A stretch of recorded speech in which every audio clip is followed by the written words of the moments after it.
Long before the name MI6 was ever whispered, the British Empire already lived and breathed espionage.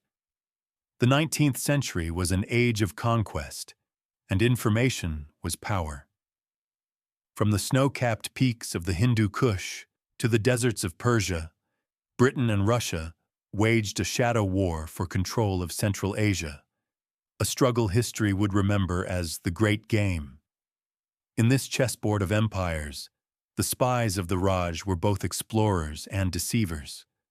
Dressed as monks, traders, and holy men, they mapped uncharted territories and slipped through hostile lands, measuring mountain passes and sketching fortresses by candlelight. Among them were legends. Arthur Connolly, the man who coined the phrase, "the Great Game," executed in Bukhara for being a spy. Captain Frederick Burnaby, who rode across Central Asia disguised as a merchant, carrying only his revolver and a false smile. These men were not James Bond. They were wanderers, linguists, and adventurers who knew the empire could not rely on armies alone. In the Great Game, survival depended on silence, and loyalty was the deadliest weapon of all. By the late 19th century, the British Raj's borders were surrounded by suspicion. Russia advanced southward.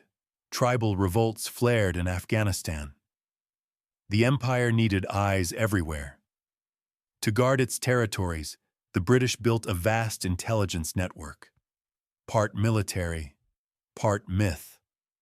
Frontier agents like Francis Younghusband journeyed deep into Tibet, posing as pilgrims to uncover Russian influence. Political officers gathered whispers from bazaars, coded them into secret reports, and sent them to Simla and Whitehall. The British learned the art of infiltration, paying informants, intercepting letters, even planting false rumors to mislead entire armies. These were not glamorous operations. They were dangerous, dirty, and often fatal. But the pattern was set. From the passes of Khyber to the palaces of Kabul, the empire's survival depended not on soldiers, but on information. In 1909, whispers turned into institutions.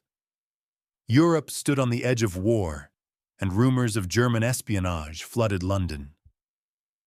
To combat this invisible threat, the British government founded two small secret departments, MI5, Domestic Security, and MI6, Foreign Intelligence.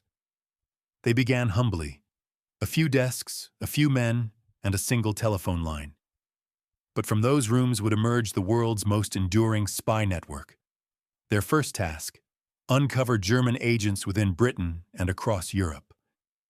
Men like Captain Mansfield Cumming, the first head of MI6, known only as C. He signed documents in green ink and demanded his agents carry cyanide pills. Cumming's network spanned Europe, using invisible ink, hidden codes, and false passports to protect British interests before the Great War exploded. What had begun as imperial curiosity was now professional espionage, organized deceit in service of the crown.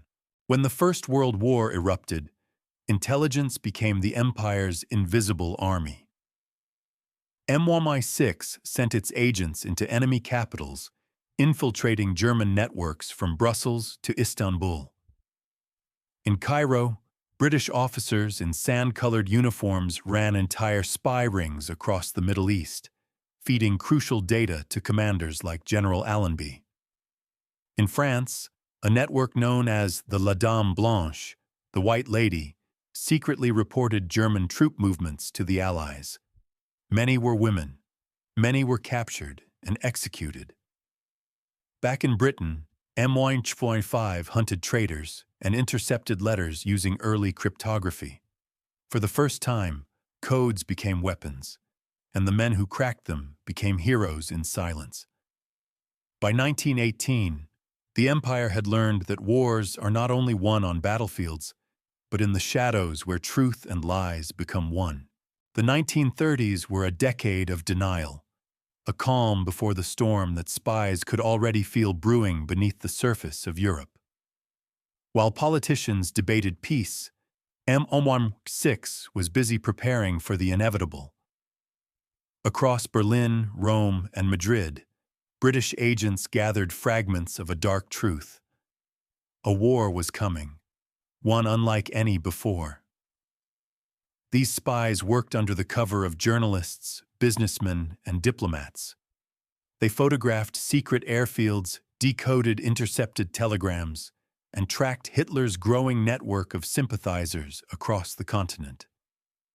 In London, the Government Code and Cipher School, soon to move to Bletchley Park, began experimenting with mechanical decoding devices to break the unbreakable German Enigma code. One of MI6's greatest pre-war triumphs was recruiting double agents who pretended to spy for Germany while secretly working for Britain. These men and women risked everything, living double lives that could collapse with a single misplaced word. In the cafes of Vienna, the alleys of Prague, and the smoky bars of Berlin, Britain's secret war was already underway. Long before the first bombs fell, when the Second World War erupted, Britain's intelligence services became its lifeline. MI6 and the newly formed Special Operations Executive, SOE, coordinated hundreds of missions behind enemy lines. Sabotage, infiltration, and misinformation on a scale never seen before. At Bletchley Park, a mansion in Buckinghamshire, brilliant minds like Alan Turing and Joan Clark worked day and night to crack the Enigma machine. Their success shortened the war by years, a triumph kept secret for decades. Meanwhile, the double-cross system turned German spies into British assets, feeding false information to the enemy. One operation, Operation Fortitude, used fake armies and dummy tanks to convince Hitler that the D-Day invasion would land in a different location. It worked. From occupied France to the deserts of North Africa, spies, couriers, and radio operators risked everything to feed intelligence back to London. Many were captured. Many died in silence. But their victories were written in invisible ink. Victories that saved the free world. The guns of war fell silent, but the shadows only grew darker. As the British Empire faded, MI6 entered a new kind of conflict, the Cold War, a global struggle of ideology, secrets, and betrayal. Britain found itself in a dangerous position, an ally of the United States, yet deeply infiltrated by Soviet spies. The most shocking betrayal came from within, the Cambridge Five, a group of British diplomats and officers secretly working for Moscow. Men like Kim Philby, Guy Burgess, and Donald Maclean drank with British elites by day and passed classified secrets to the KGB by night. Philby, a high-ranking MI6 officer, was even positioned to become the head of British intelligence before being exposed. His defection to the Soviet Union in 1963 shattered MI6's confidence and forced a complete transformation of its methods. But amidst the treachery, MI6 also scored victories, from uncovering Soviet plots in Europe to running daring counter-operations in the Middle East and Asia. In the age of nuclear fear, knowledge itself had become a weapon, and Britain's spies were still masters of the unseen. By the 1960s, Britain's global empire had vanished, but its intelligence empire had never been stronger.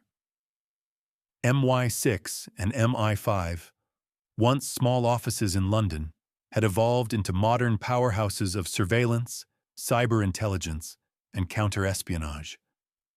The lessons of a century in the shadows had rewritten the rules of global politics. British intelligence began collaborating more deeply with the CIA and NATO, pioneering new methods of data collection and covert influence that would shape the Cold War for decades. Meanwhile, popular culture transformed these secret warriors into icons. James Bond was born from the imagination of Ian Fleming, a former naval intelligence officer himself. The myth of the British spy, suave, clever, unstoppable, became the world's most famous symbol of espionage. But behind the fiction lies the truth. Britain's survival across 2 world wars and an empire's collapse owed much to those who fought in silence. The spies who saved the empire never sought glory, only results. Their legacy endures, whispered in corridors, encrypted in data, and remembered in the shadows.